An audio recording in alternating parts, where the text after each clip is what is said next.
Concentration camps. People mostly associate the term with Nazi Germany, but historians say it's true. They also existed in America.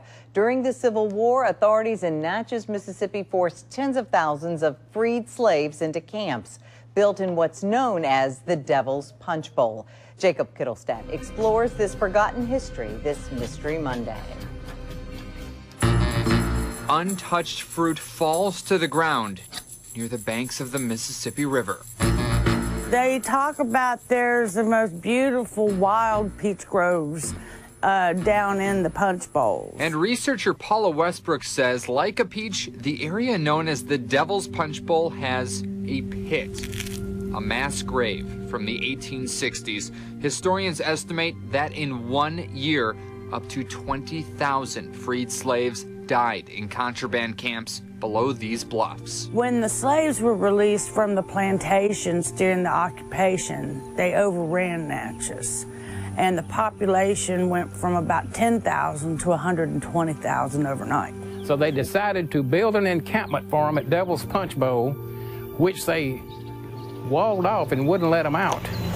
Don Estes is the former director of the Natchez City Cemetery. I just put my own tombstone right there. You see Estes? Learning history's been his life. He says Union troops ordered recaptured black men to perform hard labor. Straight down right here. While women and children were all but left to die in the 3 Punch Bowl prisons. Disease broke out among them, smallpox being the main one, and thousands died. They were begging to get out, turn me loose and I'll go home back to the plantation, anywhere but there. But they wouldn't let them out. The Union Army did not allow them to remove the bodies from the camp. They just gave them shovels and said, bury them where they drop. And I'd really like to show you more of this terrain, but it's just too thick with greenery. These bluffs are also straight down, so not only is it dangerous to navigate, it's still very mysterious back there. It's a bed of alligators and snakes.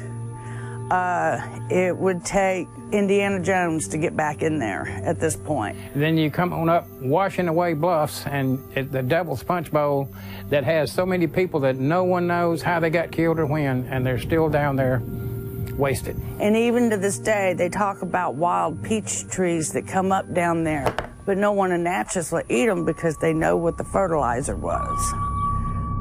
Exploring the unexplained on Mystery Monday, Jacob Kittelstadt, WJTV News Channel 12.